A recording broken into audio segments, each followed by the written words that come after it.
This episode may contain explicit language. Listener discretion is advised. This is part one of a two-part special episode. As November is Native American Heritage Month, we here at Third Paradigm felt it would be just to give additional time to our Native American brothers and sisters.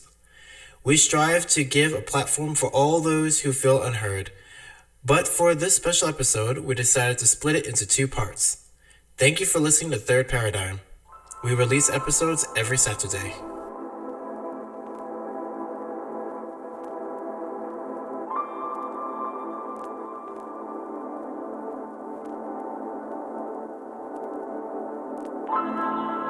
Welcome to Third Paradigm. We are your hosts, Clarity and Nuance. Third Paradigm is a digital third place, which is where people practice the art of conversation. The host and guests come from all backgrounds and different ways of thinking. We here at Third Paradigm will discuss ideas and the facts of life with respect while pushing the envelope. Full disclaimer, hosts and guests will share their opinions. The opinions of our guests are strictly their own and do not represent the opinions of Third Paradigm. However, when we, the hosts, share facts, we will back them up with evidence.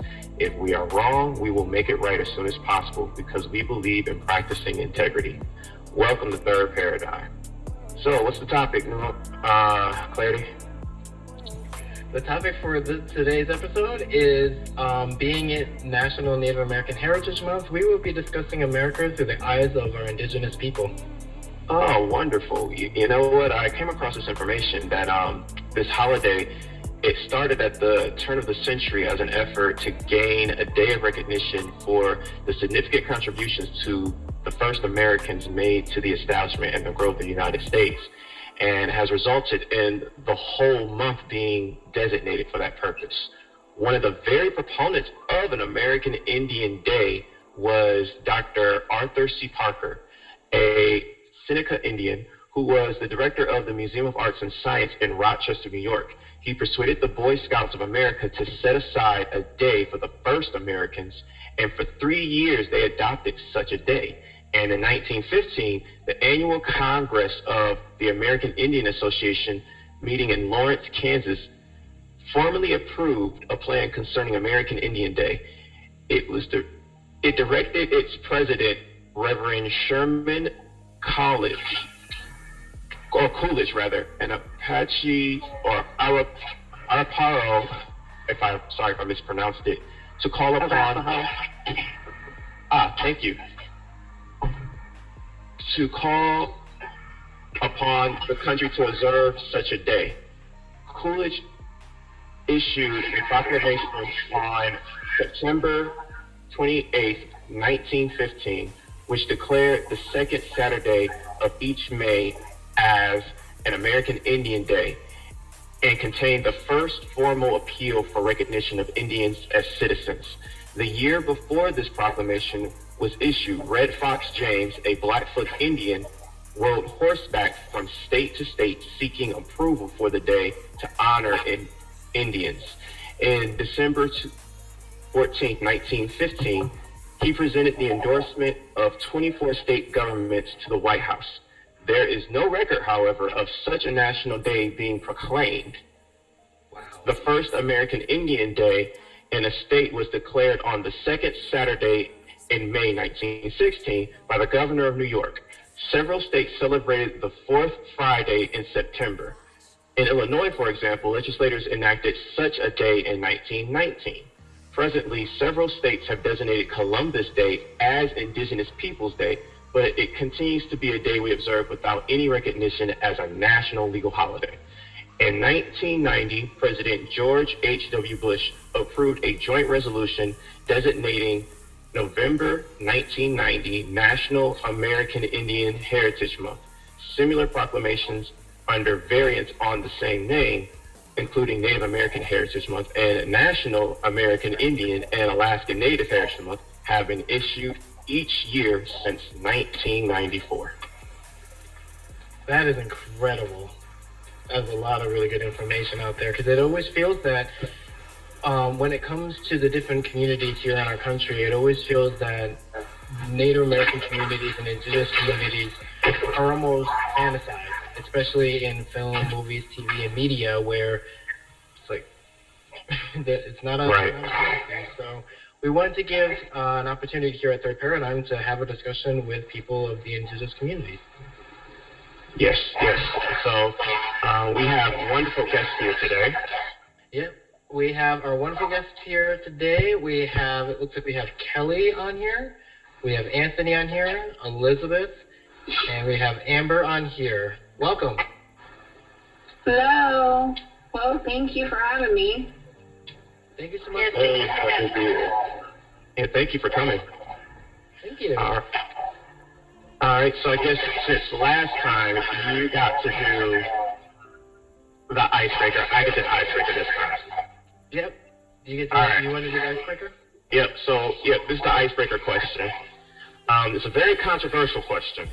Since this is the month of November, and everybody's going to be doing a dinner on a controversial holiday, Thanksgiving holiday, even though some people still just like to celebrate the spirit of giving thanks for what they have, especially in this pandemic.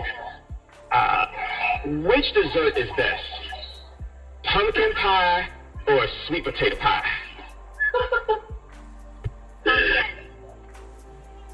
Elizabeth here, I prefer pumpkin. Trick question, they both suck.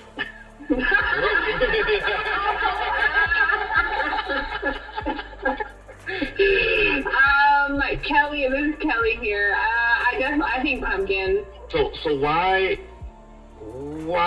does they both suck? I feel like to enjoy either one, you have to have more whipped cream on the bite than anything else. And if that's the case, I could just eat whipped cream, right? All right, so for the people who said pumpkin, why pumpkin? Amber, speaking. Pumpkin is actually the only pie I like. I don't like any other pie. So. Huh. Kelly. I do not like a lot of whipped cream. Oh, for Amber, it's for the pumpkin pie. Oh, pumpkin, okay. Yes. So nobody likes sweet potato pie? I didn't grow up. This is Kelly. I didn't grow up eating sweet potato pie. I only grew up eating pumpkin pie. So, it's not something that I'm too familiar with.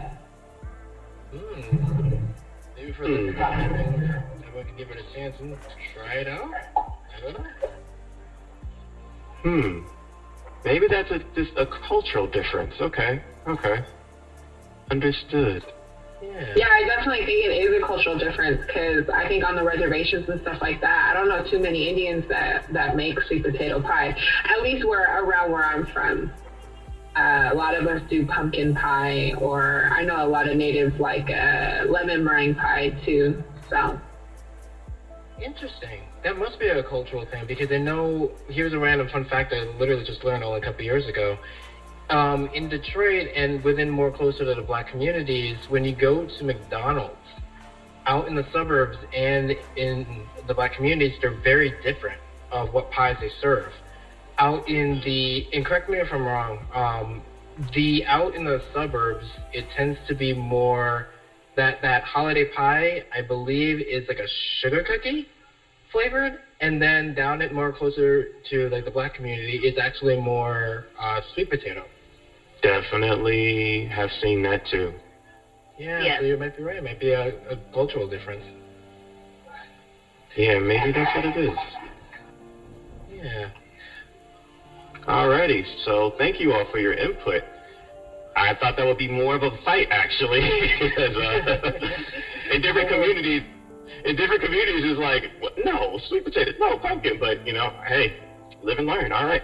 So, Clarity, you up for the first question? Yep, I am ready for the first question. So, with the first question that we have, what tribe or tribes and communities are you affiliated with?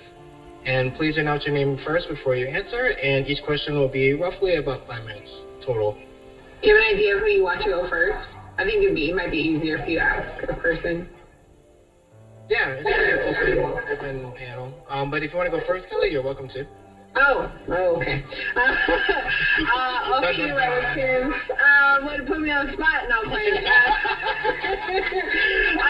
So my name is Kelly. I I'm from Amscapipicani, Blackfoot, and Chippewa Cree from Montana.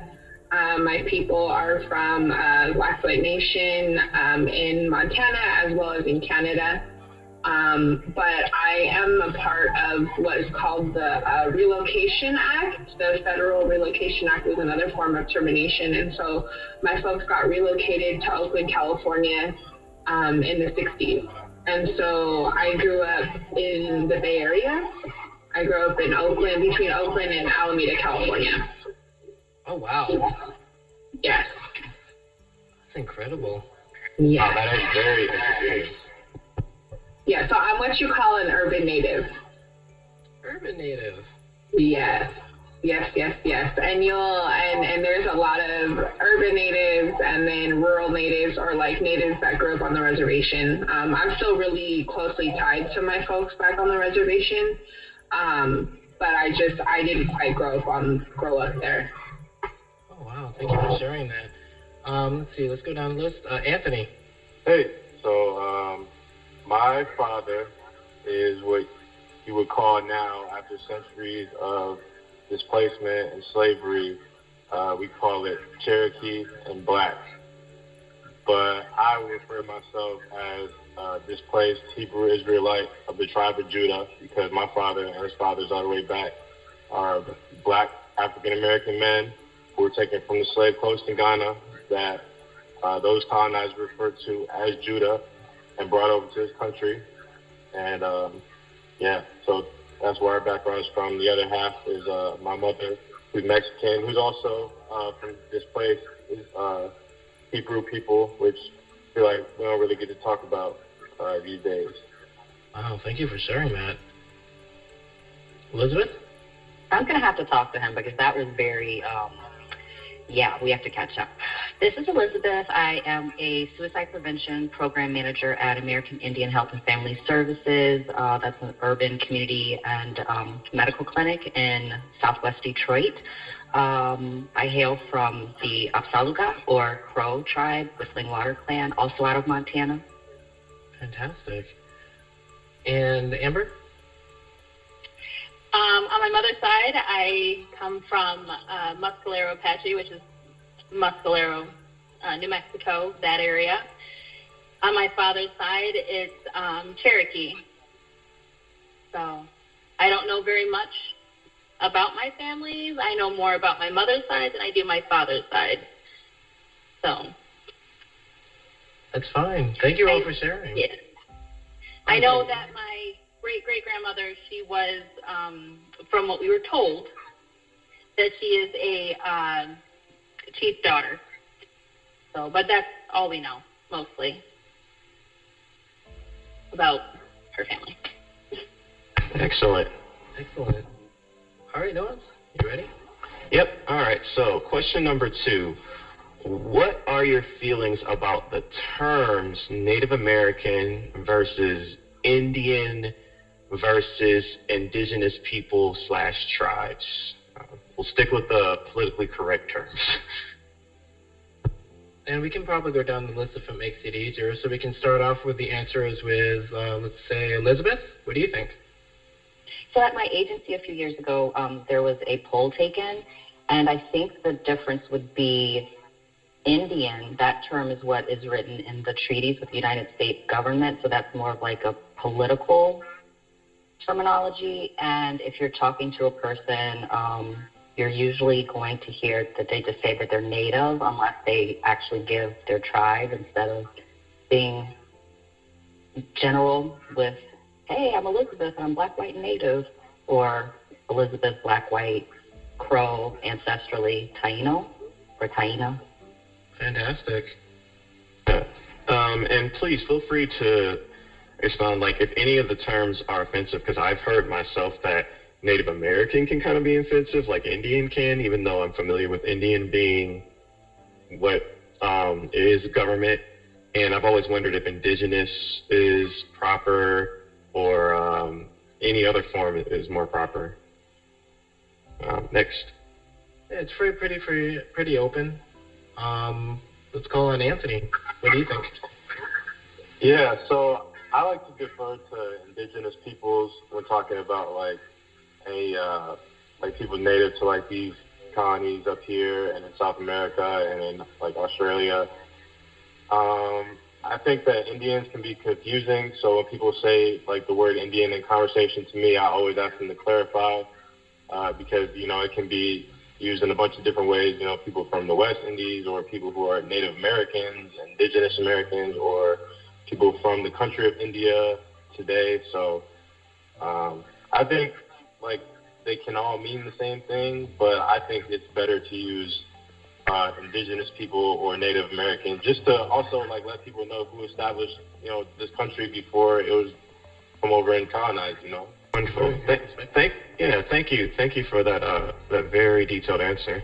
How about Kelly? What do you prefer? Yeah, I like the answers so far that people have given. So here's my thing. It depends on who I'm with.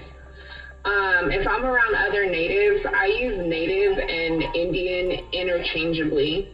We ourselves refer to each other, at least within the communities that I know, the native communities in California and back home.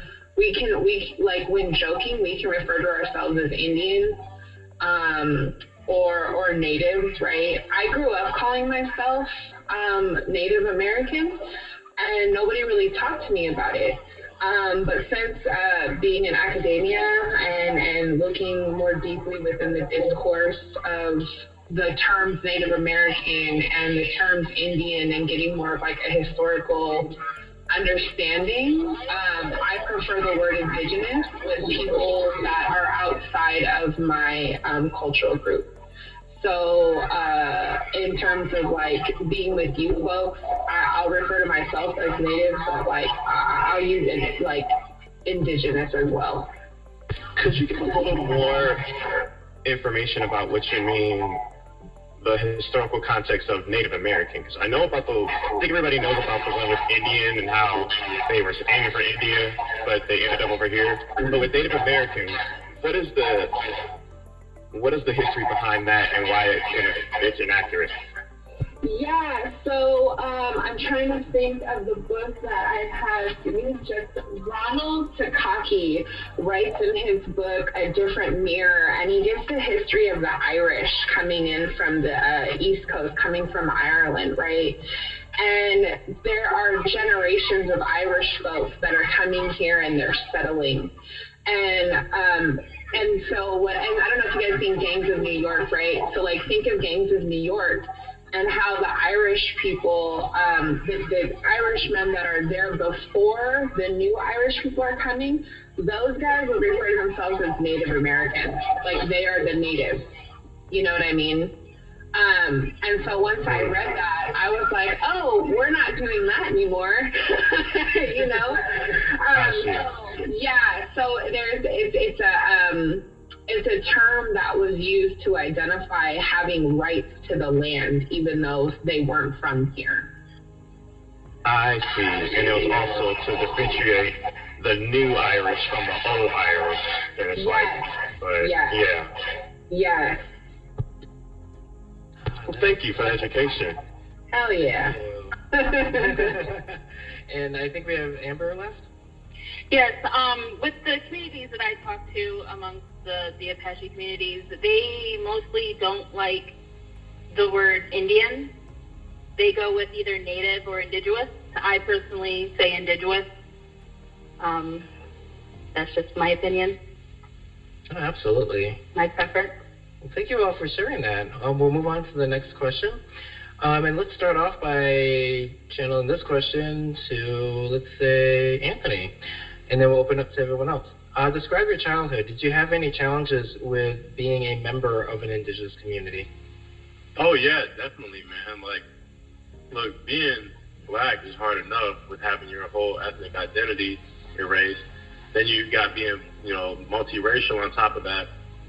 So it can be hard to fit in with like Hispanic kids in school. Now, I went to a predominantly Hispanic school. I'm from Detroit, which is the blackest major city in America. So I'm also like light skinned. So it was pretty hard to like fit into a particular group because you're not like you can't speak Spanish as well as the Latino kids. You're not as dark as the as the other black kids that you hang around or that you want to hang around. And then as far as being Native, I didn't even get in touch with like my Native people in that side until I ran into the American Indian Health and Family Services in Southwest Detroit. They were having a mental health awareness day when I was in 7th grade. And I was walking by there, and I lived right around the corner at the time, had never known about this place. I brought all my siblings in there, and then they got us all signed up for the Dream Seekers Youth Group, and it was like life-changing, man. Like, that was the easiest community to ever get like involved in, and that was before I even knew like how Native I was. They had accepted me, just off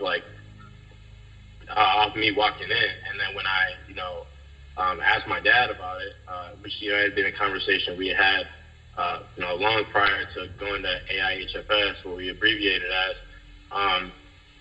He had told me we were Cherokee a long time ago, and thought it would be a really cool thing for us to get more involved with like that side of our blood.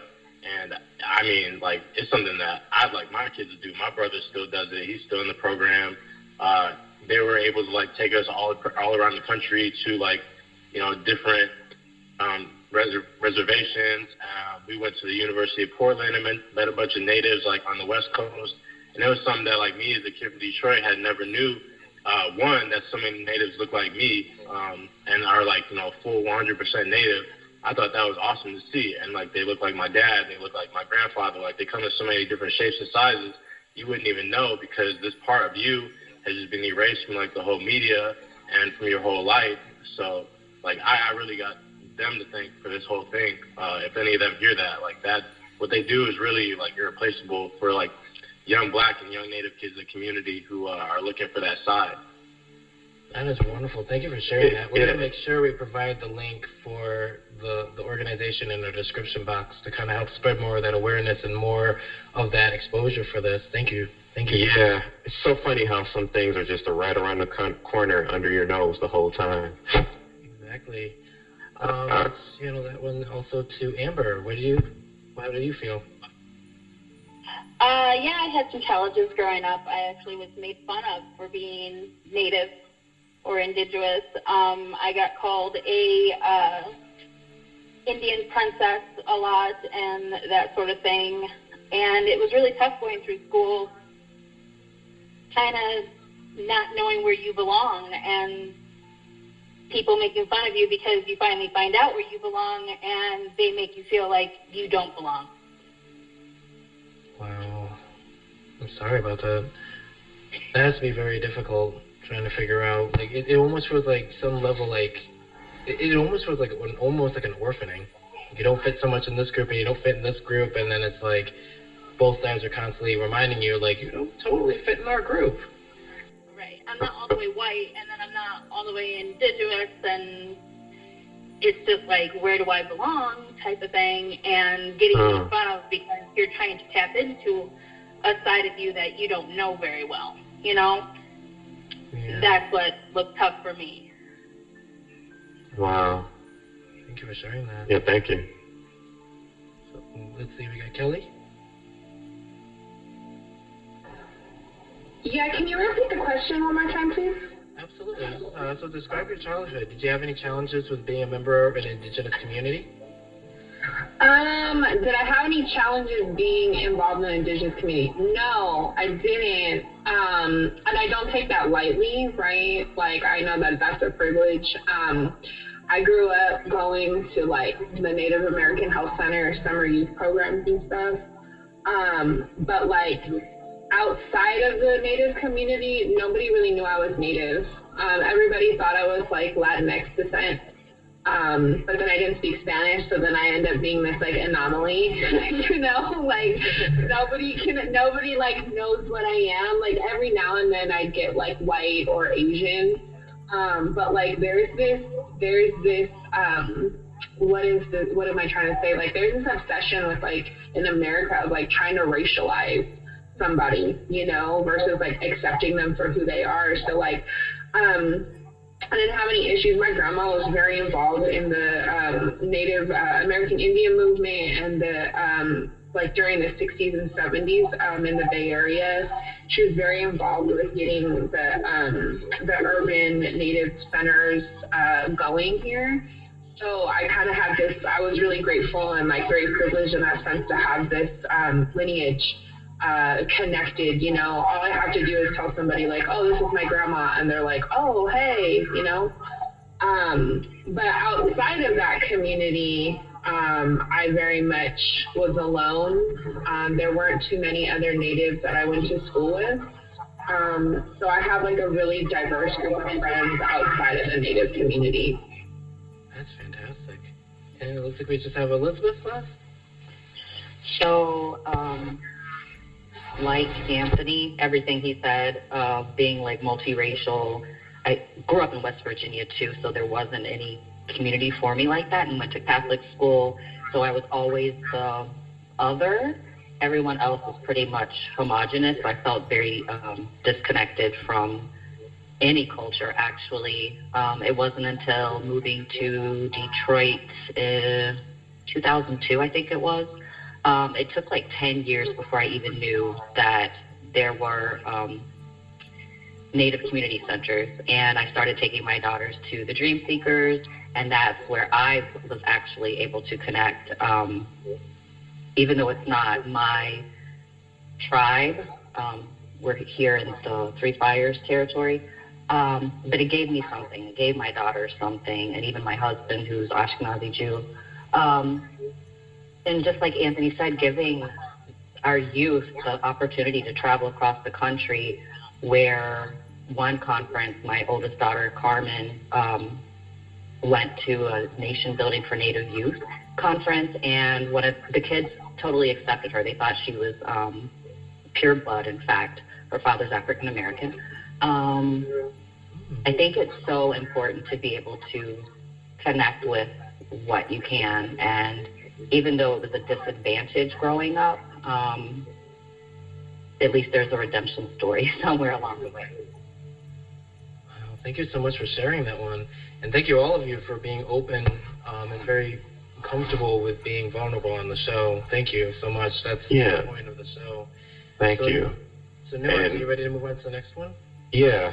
Thank you so much, honestly. And it saddens me that you all have been treated this way. And I was going to say, the hilarious thing is, even though you may all be a mixture, that Native blood is there, and it's like, this is yours.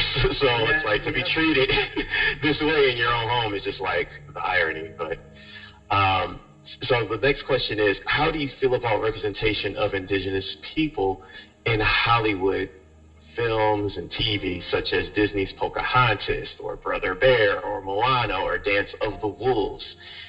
And then this other question is, do you feel that quote-unquote native characters, as they call them, or indigenous characters, should be casted by indigenous people?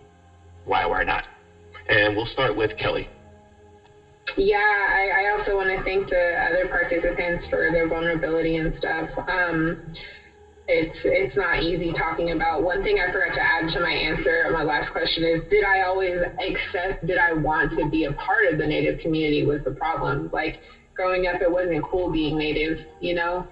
And so kind of connecting that to this question, I think the representation of Indigenous folks is very incorrect.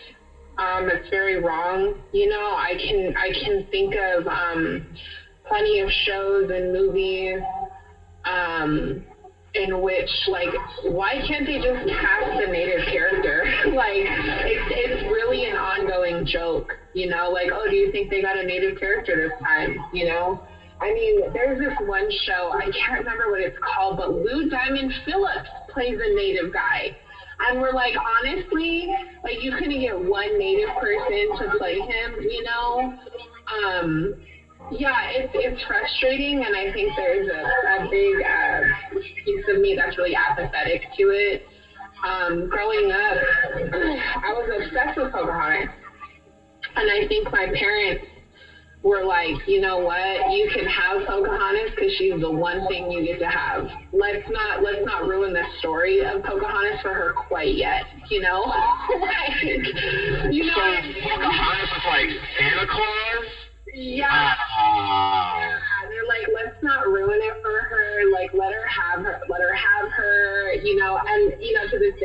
and he got me a brush that has Pocahontas on it because he loves me. One of my cousins got it for me for Christmas last year, you know? So yeah, I think it's very incorrect, very wrong. And I think that there's this lack of, Hollywood has this idea of what a native is, and they only want that. They don't want to look at how far we've come. They don't want to look at what we look like today. They want to keep us very archaic and very what they want us to look like, you know. I know a lot of Native actors that are light-skinned, and they don't get much work because they don't look the way Hollywood wants them to look. And so this kind of ties back to what I was talking about, like America having this obsession to racialize people, you know, regardless of their ethnicity, you know. Yeah. Well, okay. So Native American people have a reverse colorism issue. I'm telling you. It's true. You don't learn me something real new tonight. I mean, here's a fun fact. You're going to learn today. Yeah, You know? I mean, I can understand. Like, here's a fun fact from some of our friends from roundtables we've had with Asian communities. When Hollywood casts a character that's supposed to be of an Asian descent, they tend to do two things. Either they cast usually an East Asian, which a lot of people keep forgetting. There's Southeast Asia, South Asia, many other parts of Asia. Because when Americans think of an Asian, it's always the Chinese, Japanese, Korean. And there are comedians who are Asian who've actually made fun of this. Or they completely skip the Asian altogether and they just completely go all out and cast a white person. Like, there's a movie that came out a couple years ago where it was about I believe it was a Filipino guy who went to poker tournament. I think it's called 24. And the guy is a real person. And instead of casting an Asian or Filipino or somebody for playing that role, they cast a white British man for that role. So I'm telling you. Yeah, it's really interesting to kind of interesting and heartbreaking. Like, interesting is not really the great word, but it's heartbreaking to just not really see the true representation of what the whole of our community, right? Like, whether they're Afro-Indigenous, whether they're white passing, or, you know, traditional red-skinned natives, you know, it's heartbreaking. Absolutely. Hey, let's see, Amber. What do you Yeah, Amber, please. But I agree with Kelly. I agree with her 100%. They are not represented to what can be the full extent. Casting different racials for us is, I think, unacceptable. It should really be indigenous people getting indigenous parts. Yeah, absolutely. Anthony, what do you think? I was thinking of when people talk about like representation of natives in Hollywood, I think of like what everybody else has been saying, like non-natives portraying native people. Like Iron Eyes Cody is like the first one that comes to mind. That guy played a Native American in over like 200 films or like 100 TV shows. There was like a famous ad in the 70s apparently of like a crying Native American for like people littering. I remember Dave Chappelle like referenced that in one of his stand-ups. So it seemed like it was pretty impactful. And like this guy is portraying Native American chiefs and like Native Americans being like super environmentalists or whatever his meaning was by that. When I mean, even if it is the case, he's not native. So like, why is he doing that? Because the dude is full-blooded Italian and was like wearing his like his braided wig and his chief hat and his feathers. He's wearing all that stuff on the daily to like take pictures and stuff and like become more famous and be in character all the time.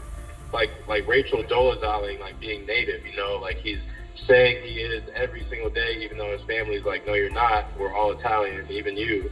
And like, I don't know, like that is the cause for so much of our misrepresentation, not only in the media, but in Hollywood, because they become comfortable with allowing non-natives to portray natives. Would they allow white people to portray black people in the film? Would they allow black people to portray white people in these films, you know, it's like that they don't care to have us represented. And I mean, are there enough of us to fight for proper representation, or has like too much damage already been done to the history and to our image? Well, yeah, thank you, man. Thank you for sharing. And I think did Amber go yet? Yes, it is. Oh, so Elizabeth? My answer was very, very short. Right. So I think we got Elizabeth left. Could you repeat the question, please? Yes. The question is, how do you feel about the representation of Indigenous people in Hollywood in such movies such as Disney's Pocahontas and then Brother Bear, Moana, Dance with the Wolves? And do you feel that Indigenous people should be casted as these characters? Why or why not? No, they should not. And we are not a monolith. And every time they want to romanticize or exoticize us, it's very damaging. When you say they should not, you mean they should not cast characters unless they are Indigenous, or they shouldn't cast Indigenous people for Indigenous characters? They should not cast non-Indigenous people Okay. for Indigenous roles. Right. Okay. All right. And just offhand, has anybody ever noticed, like, in certain places where they kind of, I want to say, like, try to pay homage to the Indigenous tribes and, like, maybe establishments that may be in different neighborhoods, different suburbs that may be majority white or something? Like, I've been to universities and their restaurants, and they always have, like, these pictures of Indigenous people, and I'm like, did I just use Indigenous peoples as caricatures? Like, have you ever noticed that? I don't know. Or is it just me? Spot on. Spot on? Yeah, so there's I think he's Navajo, Frank Wan, who went to school in Chicago, and he has his two braids. He's on an elevator with another student, and she's like, why do you wear your hair like that? And he explained to her why he does that. And I think her response was, I thought you all were dead. Whoa. Yeah. Yeah. And it's like I even recognize it in flags. Yeah, it's like a backhanded compliment, like, oh, we're showing that you own the land, but you know, still, where's the democratized power?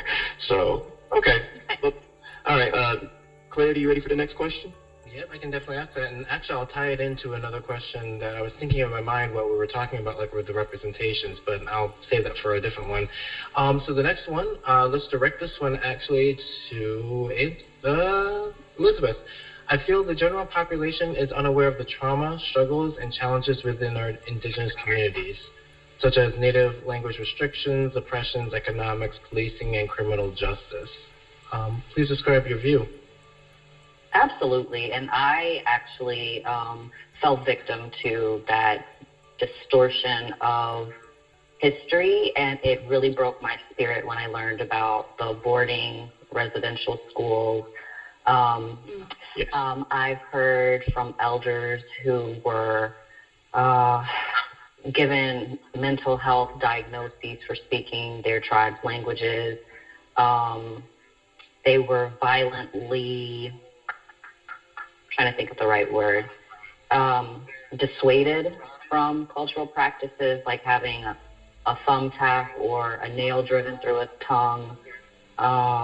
There's one elder who, as a child, was raped so violently to the point of breaking her hip, and she still walks with a limp. And that whole, like, Thanksgiving narrative, we have some peaceful brown people that helps the pilgrims out. It's just like, I don't know why America has such a hard time with telling the truth. It's very upsetting, and I will flip that because this sounds pretty sad. I'm just grateful that you're doing this podcast and having these conversations. I'm so grateful that there are huge movements for language preservation, returning back to cultural practices, food harvesting, water sovereignty, and that our youth, like my daughters and Anthony and his younger brother and all of the dream seekers get to participate in these teachings and traditions, because it was taken from us to kill the Indian and save the man under a religious pretext. Pretext? That's an Anthony question, but I think it's pretext. Okay.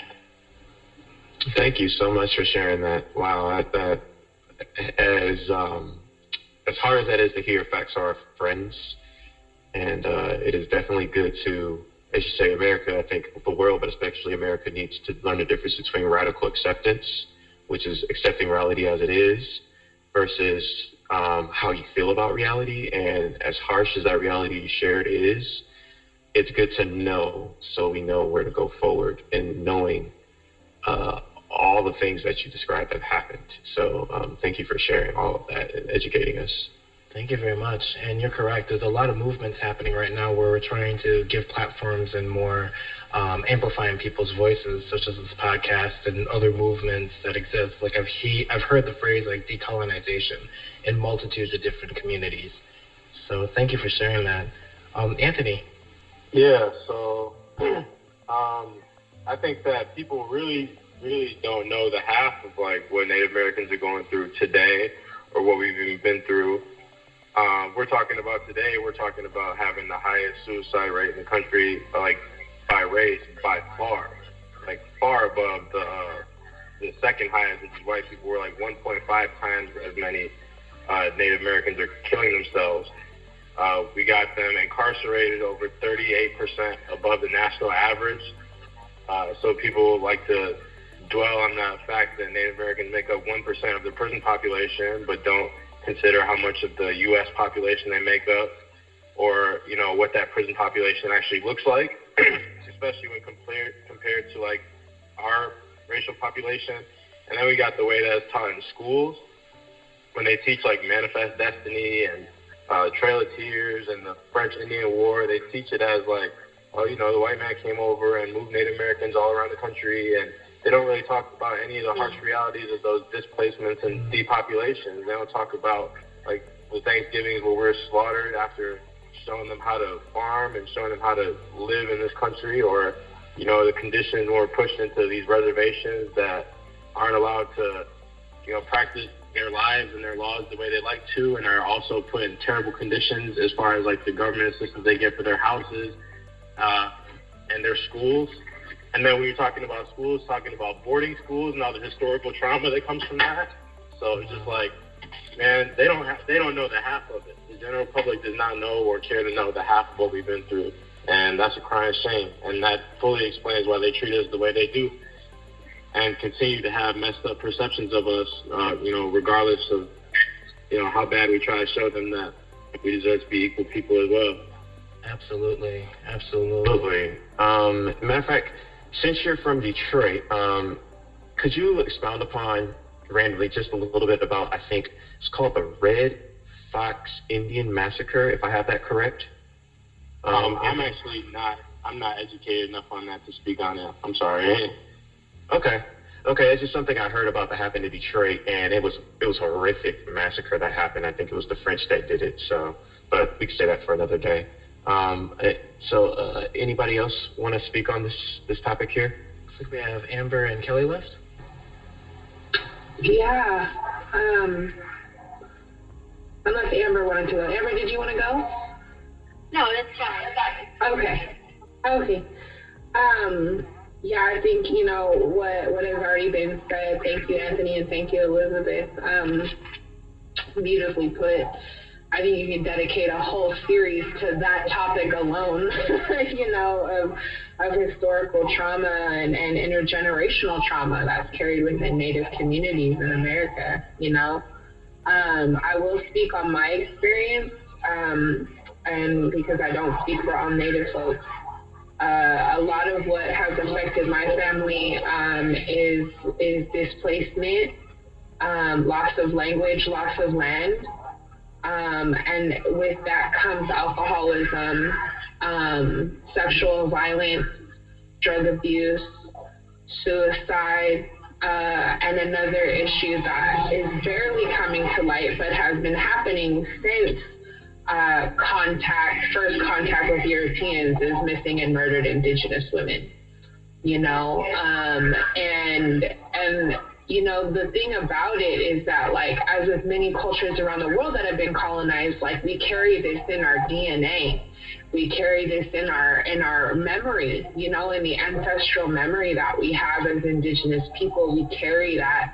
And I've been doing the work recently to like look at that and like, how can I face it?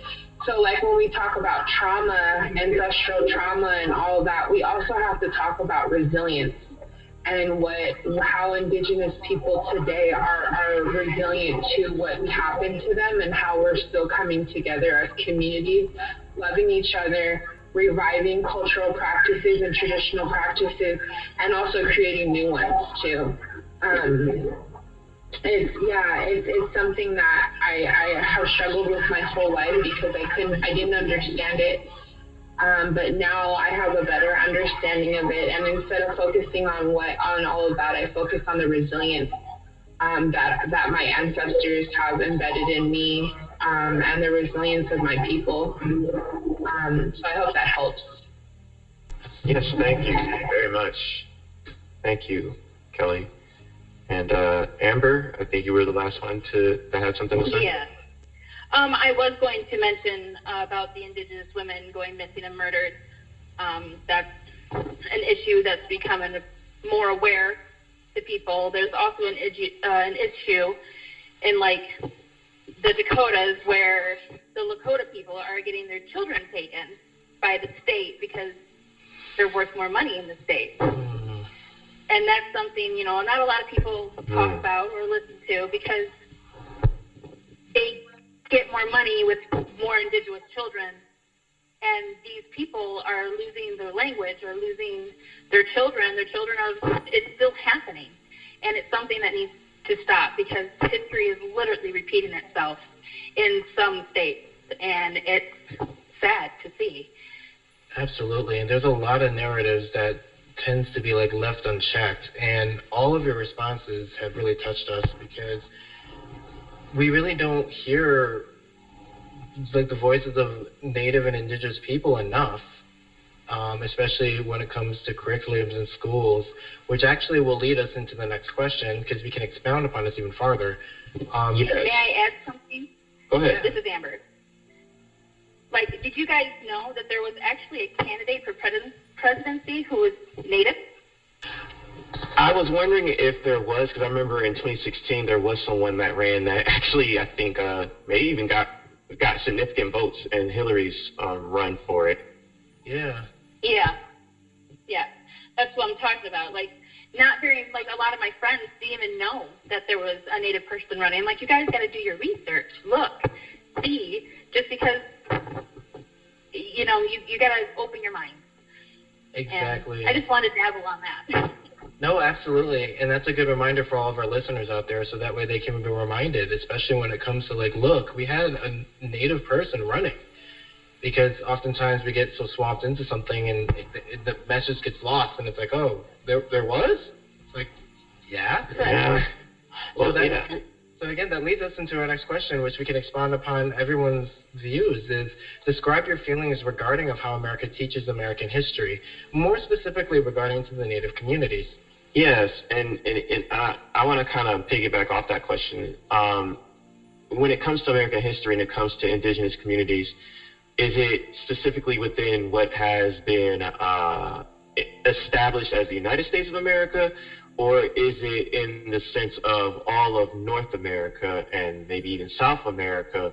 Because after watching John Leguizamo's Latin American History for Effing Morons, as well as learning things about the South Americas and what existed, and I think it was like 1,000 years of peace, and the fact that there was a whole infrastructure that Indigenous tribes have of trade and territory markers. Like how do you all feel about American history? What is told? What is not told? And I think we have something that will tie into our next question after that. So let's start with Anthony. I think I kind of touched on that in my last answer. I really, really don't like the way that they teach American history or Native American history in schools. It really reduces what we've been through. It doesn't talk about the brutalization and violence that we face. And it kind of just makes people think that in that couple of years, it was just like some kind of migration and spread across the country into different reservations when really it's a lot deeper than that. I mean, it's that and thousands of people dying on the way to those places and people refusing to go and being killed, people being raped and murdered in the middle of that, getting there and then being shipped off and shipped away to another kind of school or settlement. So, there's a lot of work that needs to be done. These people want to properly show their condolences for what they put the original settlers of this country through. Yeah. Absolutely. Amber? Yes. Well, I lived in Kansas for a lot of my life, and they actually had a history lesson of the Louisiana Purchase. And they literally were, people from the east side were moved to over here, and then, white man found out that they had good soil, so they pushed them over there. That was literally all there was on Indigenous. Wow. It's like they didn't go into anything. They just we moved them from one place to another place, and now they're moved somewhere else. That's literally it, and it needs to be updated. There should be I think there should be a whole course on nothing but Indigenous lives and how everything was affected. Trying to think of the right word. Absolutely. But they need to be taught better in school with what happened with the Indigenous lives, what's going on, and still going on to this day. Absolutely, I completely agree. Elizabeth? There needs to definitely be an overhaul with coming from a place of, what is the word, authenticity with the descendants of the people whose stories are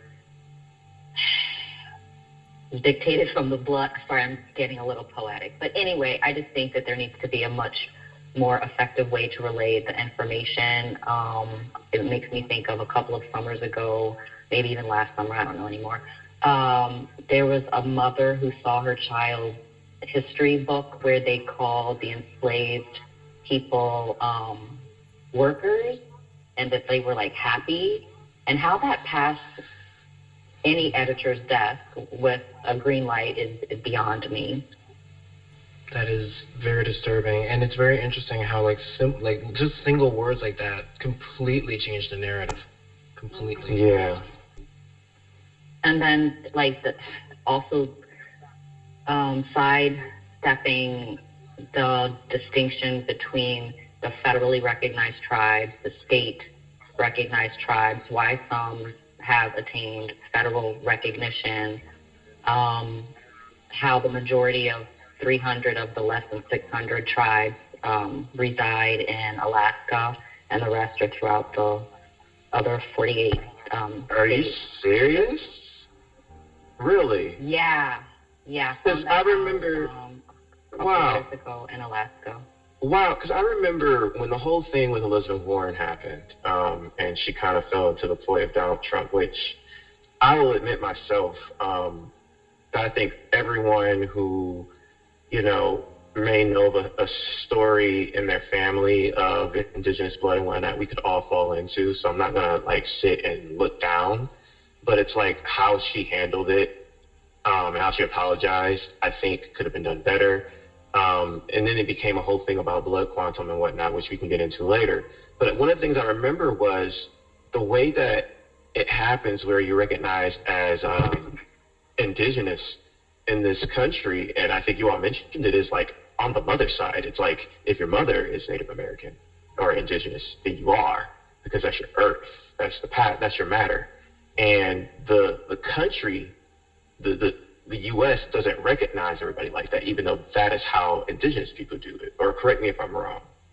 I know there's some tribes that do it this is Amber, sorry. I know some tribes do it that way because in my discussions with in the groups that I'm in, some other tribes, they don't do it that way. They do it on the father's side. So I think it's based on the tribal ways and such. Okay, and with this question, was there anyone left, Dan? Anyone that didn't get it to answer? Kelly? So to answer your question about Amber kind of hit it on the head. It just depends on the tribe. But I know that there are people that if you have both parents that are from the same place, like they'll take that, like blood quantum wise, if that answers that last question you had. Yes, but we were also talking about how you feel. Oh, yeah. Education is done in the Native American. Yes. It's absolutely terrible. Can I cuss? Yeah. It's fucking terrible. And I'm just talking how my grandma would talk, right? It's terrible, you know. It's fucking terrible because what it is it's lies. And what they don't tell you, too, is about Hawaii and all of our brothers and sisters in Oceania. You know what I mean? They also don't tell that, too. So there's this idea of colonialism, settler colonialism that we just don't talk about, that I didn't really learn about until I went to college, you know? And for, you know, kids and students that are younger, like, they don't learn the truth, you know?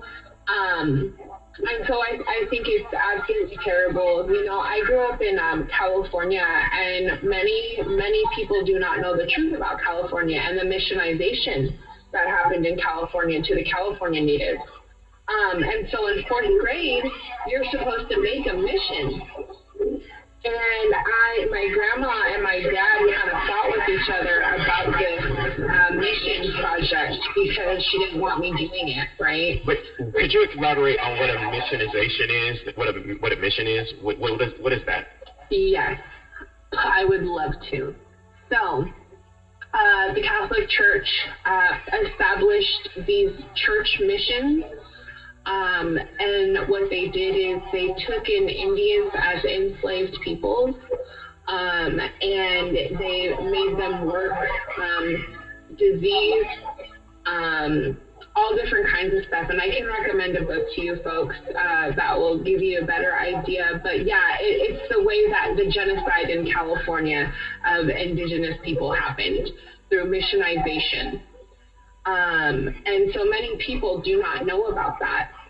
And in California, when you're in 4th grade, you're supposed to build a mission in a way to see that you understand. I don't know why, but anyways, if you don't do it, you don't pass the 4th grade. So my father and my grandma, who is his mom, fought with each other because my grandma's like, she shouldn't do it. And my dad's like, well, if she doesn't do it, she's not going to pass 4th grade. Like, so wait. They're going to make you do a mission to understand their version of history of what they did to your people. Yes. To basically make sure that you understand. Yes. It's like Black people being shown their own terror to know their place. Yes. It's literally what some people on a certain side call children being brainwashed and indoctrinated. It's kind of perception there. Correct. And just to also add on to that, they're at little craft stores all throughout California. They have like a mission project thing. Like, you can go into the craft store, buy like a 4th grade mission project deal, and all you have to do is like. So we're doing this like the science fair project. Yes. Where you go and get yourself a science board. 100%. And get yourself the markers. Yes. Get you some, and you're good. Yes, I promise you. So that just kind of goes to show, you know, the power and influence that education also has on people, right? like about learning the truth, you know, of what's happened in the lands and the territories that we all are on, you know. I'm on West Maloney land right now where I'm at, and the stories that I've heard from the folks that are here still, that are still here, that are not gone, are absolutely heartbreaking. You know, there are many natives buried under those missions, and then they're canonized and they're made to be this beautiful thing of California. No, they're not. There are dead bodies under there, you know? So that's just a little bit of my thoughts. Wow. If I could give a brief description, I brought up the Red Fox Indian massacre. It's in Detroit that I heard of. It's a little part of Detroit where there used to be a power plant. I think it's called Connors Creek, and I read about it, and it was about something very similar where I think the French, and they may have gotten another tribe to get in on it, and they basically just massacred Red Fox Indians here, and you know, in that area, and basically the bodies were never buried, and the bones were just left there, and there's like a whole like living complex of houses and business just built on it. And so it seems like that's a trend, sadly. Yes, and it's Kelly here, and I just kind of add on that really quick. Yes, it is. It absolutely is. And that's the same thing that's happening here where I'm at with the shell mounds. The Ohlone people would put the ancestors in shell mounds, which were built above ground. And so there are malls and movie theaters and all kinds of stuff that are built on top of these shell mounds. You know, I mean, this whole country is built on the remains of our ancestors. And that's why when we are fighting to protect land, like they're doing in Kumeyaay territory down in San Diego, Mexico area, it's because we are fighting for the desecration, for not desecrating our ancestors, you know? And that's why it's so important to honor the land that we walk on and honor the land that we're on, even though it's very, very settled and even though it's very, very modern. Same thing with the pipelines, I take it as well, correct? Yes. The water aspect of it too, but yes, the desecration of ancestors, absolutely. Yes, and shout out to all those in North Carolina that got that victory, the poor white farmers and the indigenous farmers down in North Carolina that stopped that one. They actually got a victory this past year, actually, so shout out to them. Absolutely. If I can just add just a little bit, this is Amber. What I don't understand is, like, there are books out there that actually, you know, tell about how indigenous people would come and slaughter people and take their women, but it doesn't explain why that happened. They just paint indigenous as these evil people when all in reality it was in retaliation to what happened to them. And I'm talking about Canadian indigenous at this point. I don't know too much about them, but I've, you know, read up on some things. Mm-hmm. But there's some books out there that just say that, well, they killed the white women, they killed all the men, and they stole women, they stole children to replace their children. Because their children died because of, sorry to say it, but because of the people that they got genocide. It's just, I don't know the right words, I'm sorry. No, it's fine. Thank you.